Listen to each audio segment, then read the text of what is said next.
Hai,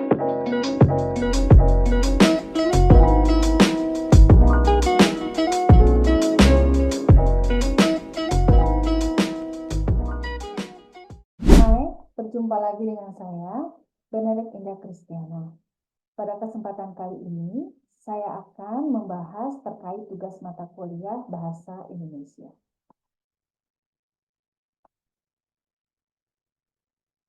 Pada kesempatan kali ini, saya akan mereview artikel ilmiah.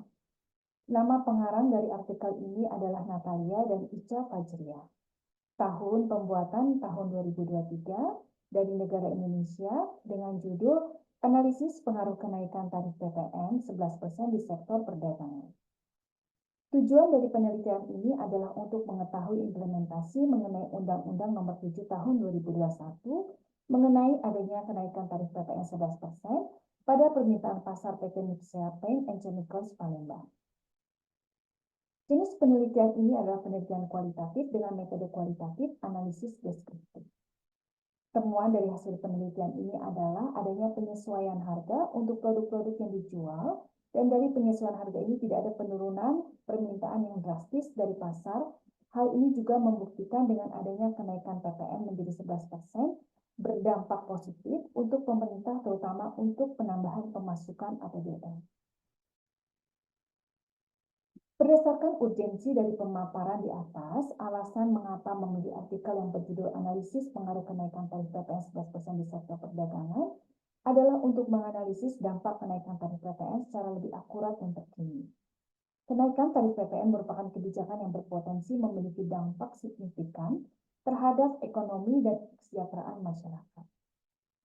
Kekurangan dalam artikel jurnal yang berjudul Analisis Pengaruh Kenaikan Tarif PPN 11% di Sektor Perdagangan merupakan keterbatasan dalam jumlah sampel yang digunakan dalam studi kasus ini terbatas, sehingga hasil penelitiannya tidak digeneralisasi ke seluruh sektor perdagangan di Indonesia dan tidak membahas secara mendalam tentang strategi yang dilakukan oleh perusahaan retail untuk mengatasi dampak kenaikan tarif PPN tersebut.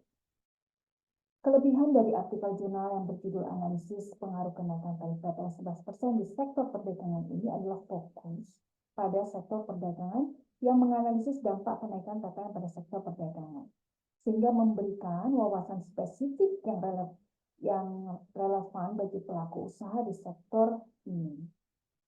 Metode penelitian yang menggunakan studi kasus cocok untuk mengungkap detail dampak terhadap sektor secara menyeluruh, mengidentifikasikan konsekuensi negatif dari kenaikan PPN termasuk penurunan penjualan dan profitabilitas, terutama bagi UKM. Dalam artikel ini menggarisbawahi bahwa sektor perdagangan bagi perekonomian Indonesia sangat penting dan mempunyai potensi konsekuensi negatif dari kenaikan PPN terhadap perekonomian secara lebih luas. Penulis mempunyai paradigma tentang kepedulian terhadap kesejahteraan sektor perdagangan.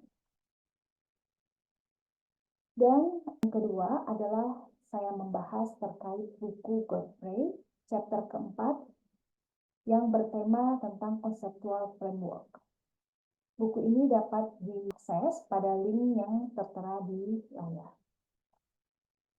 Buku ini, chapter 4, membahas tentang kerangka konseptual akuntansi.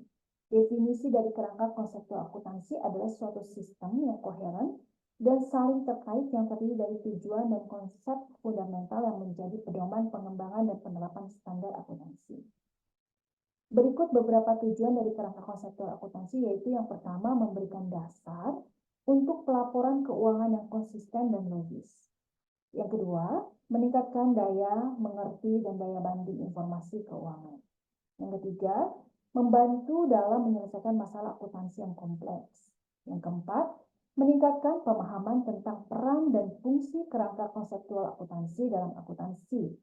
Yang kelima, memberikan gambaran lebih mendalam tentang komponen dan interrelasinya. Yang keenam, menjelaskan manfaat dan keterbatasan kerangka konseptual akuntansi. Komponen utama dari kerangka konseptual akuntansi bertujuan untuk pengguna utama dan kebutuhan informasi dan kualitas informasi keuangan yang berguna, serta mempunyai konsep dasar yaitu entitas kelangsungan usaha, basis accrual, prinsip penandingan, konsistensi, dan lain sebagainya. Elemen dari kerangka konseptual akuntansi meliputi aset, liabilitas, ekuitas, pendapatan, beban, dan lain.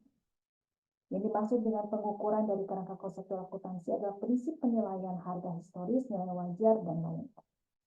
Dan kriteria pengakuan yang dimaksud dari kendala dari kerangka konseptual akuntansi adalah sebuah relevansi, keandalan, biaya aktivitas, kelayakan, dan lain-lain.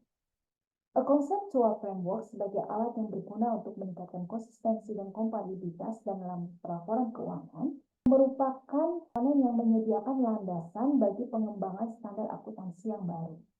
Keterbatasan kerangka dalam hal kekhususan dan kemampuannya untuk mengatasi semua masalah membutuhkan suatu konsep yang mampu menyempurnakan dan memperbaharui kerangka agar tetap relevan dengan perkembangan praktik bisnis dan teori masa kini.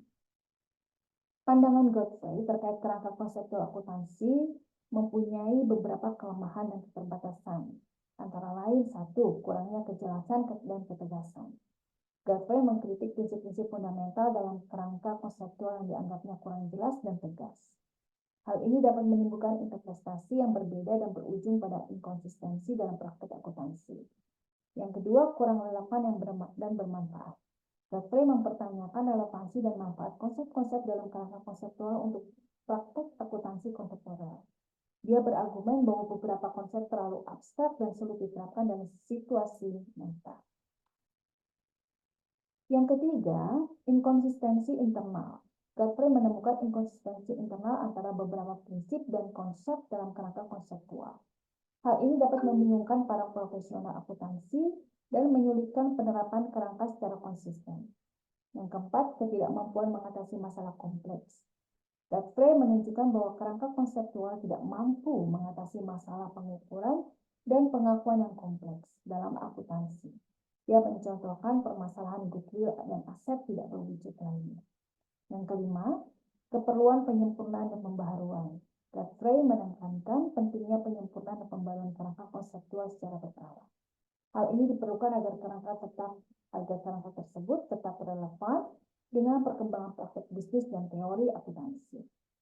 Godfrey tetap mengakui bahwa kerangka konseptual memiliki beberapa manfaat seperti meningkatkan konsistensi dan kompatibilitas dalam pelaporan keuangan, memberikan landasan bagi pengembangan standar akuntansi yang baru, meningkatkan transparansi dan akuntabilitas perusahaan. Secara keseluruhan, Godfrey mendorong pengembangan kerangka konseptual yang lebih jelas, tegas, relevan, dan bermanfaat bagi profesional akuntansi.